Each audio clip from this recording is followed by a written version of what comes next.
Good morning, ladies and gentlemen. Goeiemorgen, Dumelang. Dr. Mochega, the Honorable Chief Whip of the Majority Party of Parliament, Mr. Gupta, and his guests from the New Age, Mr. Nazim Hawa, Muhsin Williams, the MEC for Agriculture from the Gauteng province. Yes, Gauteng does have agriculture and farms. The ambassadors, your excellencies, thank you very much for gracing this occasion with your presence. Captains of industry, the farmers, and we have commercial as well as smallholder farmers here today. I am very grateful. Thank you, Peter. As always, you are a gracious host. And thank you very much for allowing me the opportunity to share our vision as well as our commitment towards food security in our country. Agriculture, forestry, and fisheries has to feed more than 49 million. Yes, it was 49M. The latest census figures, 51 million people every day, 3 meals a day. So whatever you are eating today is our responsibility. And whatever you eat for 3 meals a day is our responsibility. This is a mammoth task, especially with the triple challenges of unemployment, inequality, and poverty. We strive to ensure food security in our country. We are food secure as a country, but we do not have household food security. The right to food is a basic human right that is entrenched and enshrined in our Constitution. Everyone has the right to access of sufficient and nutritious food and water. The state must take reasonable legislative and humane measures within its available resources to achieve the progressive realization of these rights. We have emerged from a tumultuous week with farm workers in the Western Cape protesting about wages. These protests, however, have not only been about wages, they've also been about human rights and a fight for fundamental human rights. We cannot be proud as a nation at this stage of the history of our democracy, when we still have vulnerable workers in the fishing industry, vulnerable workers in forestry, and vulnerable workers in agriculture. We would like to extend our gratitude to all our stakeholders who assisted with numerous hours of extensive meetings, often beyond midnight and beyond the call of duty, for allowing us to bring 2 weeks of stability in the industry. This is a slight reprieve. This is not the end of this period of challenges. We have a responsibility as government, but also an enormous responsibility as a nation to ensure that the poorest of the poor do not lavish in poverty, that women in particular do not bear the brunt of poverty and unemployment. We cannot wish away our problems. We cannot be in denial. We have to face up to our challenges, and we cannot blame others for what has happened in our country. Once we start blaming each other, our industry and our sector will not thrive. We are signatories to the United Nations Millennium Development Goals. We have our obligations to meet the goals of the eradication of hunger and poverty, and what is particularly important is our developmental objective to supply good and nutritional food to all South Africans. It is not sufficient just to supply food which fills the stomach. You can supply a plate of millipap, but it doesn't fill the stomach. So our ambition is to supply 3 nutritious meals a day. Census 2012 shows that we have high levels of unemployment, particularly amongst the youth. The unemployment rate amongst 25 to 29-year-olds, for example, stands at 33.7%. And this is higher than the national average of 29.8% in terms of our official definition. This is a huge challenge when one considers the fact that the bulk of our population is young in terms of age distribution. The state of affairs clearly indicates that we are still a long way from achieving our Millennium Development Goals.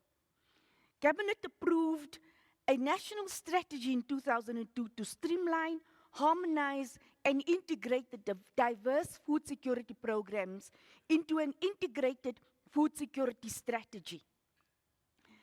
The strategic goal of this policy is, according to our standards, is to ensure that each household is food sufficient.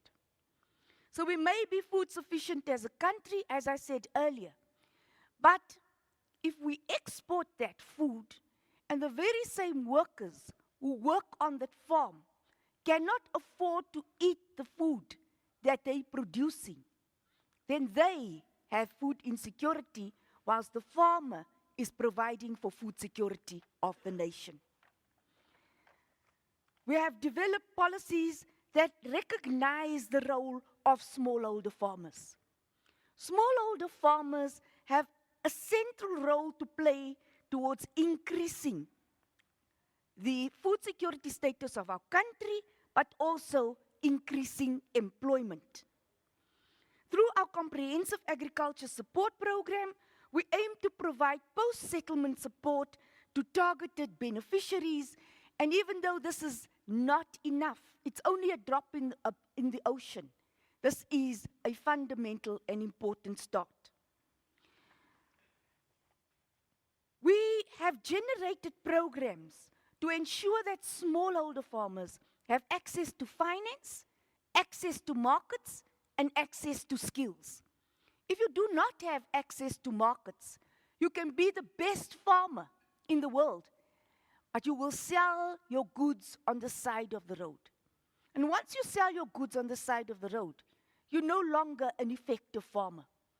By teaming up with our commercial farmers, we have gone into relationships which are so important. These relationships have developed into clusters of commercial farmers being paired with smallholder farmers. We encourage commercial farmers and smallholder farmers to work together to form cooperatives. Cooperatives have the potential of uniting our country, and cooperatives have the potential of bridging the divide between the rich and the poor. What we then expect would be that those skilled, historically white commercial farmers transfer knowledge and skills to the lesser or disadvantaged farmers. We also have a very important role to play in the fisheries sector. And though you may think that it's a neglected sector, it takes most of my time. The South African fisheries sector comprises of wild capture fisheries as well as aquaculture. The country's gross domestic product is also enhanced by fisheries. You may think that less than 1% of the country's GDP consists of the contribution of fisheries.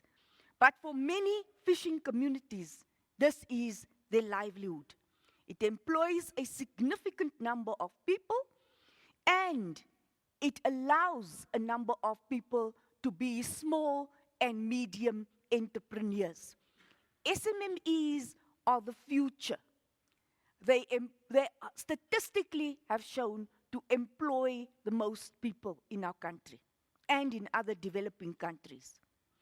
Aquaculture is the fastest growing subsector, and due to our dwindling fishing stocks, we would like to encourage our SMMEs and our communities to develop in aquaculture.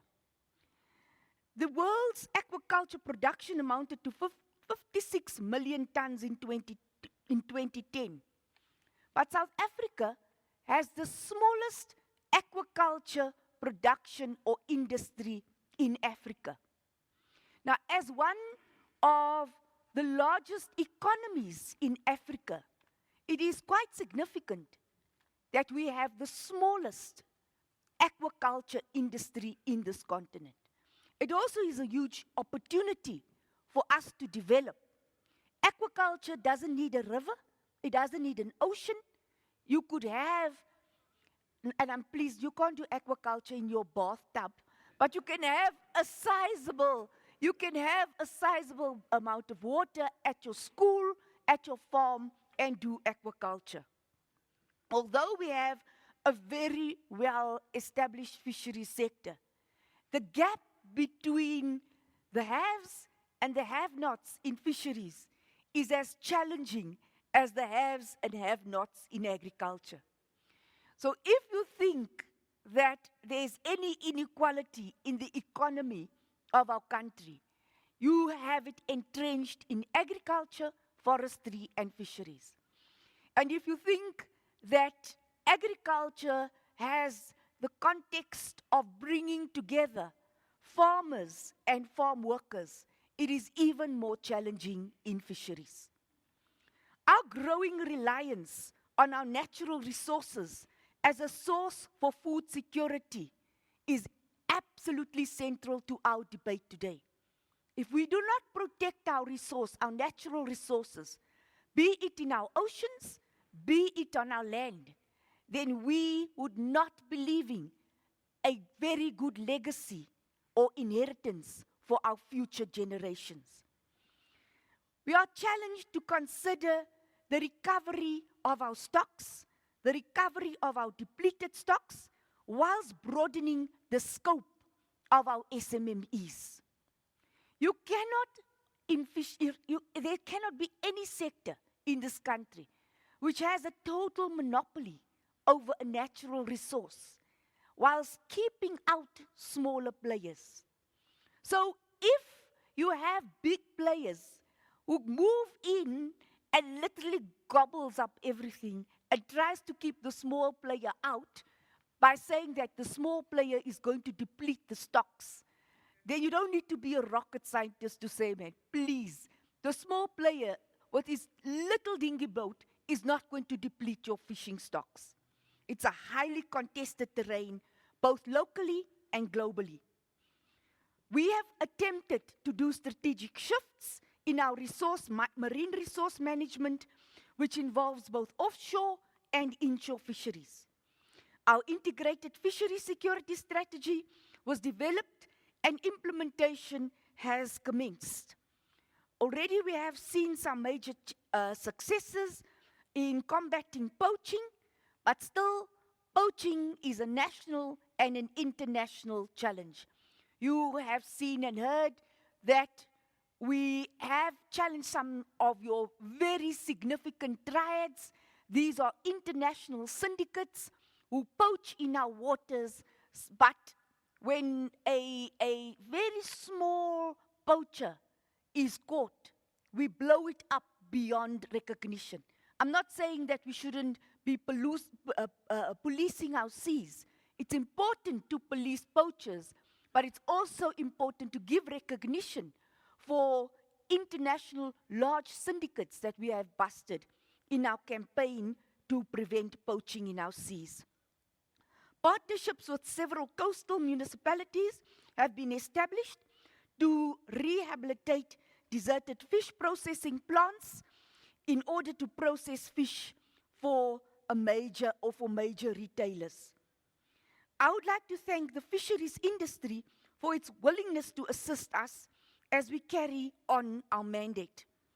When our research vessel, the Africana, was forced to return to shore after a mechanical breakdown, we could depend on the industry and the partnerships which we have in the industry to collectively have a solution. Now, why I'm saying this is because we are supposedly at war in the industry. This is not so. We have developed private-public partnerships in which we have been able to disagree, but in which we've also been able to agree to promote the industry and develop an important sector in our country. Mr. Ndoro is looking at me, and I can see that he's quite impatient with me. I'm sure there's a number of questions which our guests would like us to respond to. And while we're sitting here, I can see the regulars, so I already know what they're going to ask. So the regulars, welcome, and thank you very much. I can't understand why you are regularly seeing me, but then you still pay to come and see me here. So thank you very much.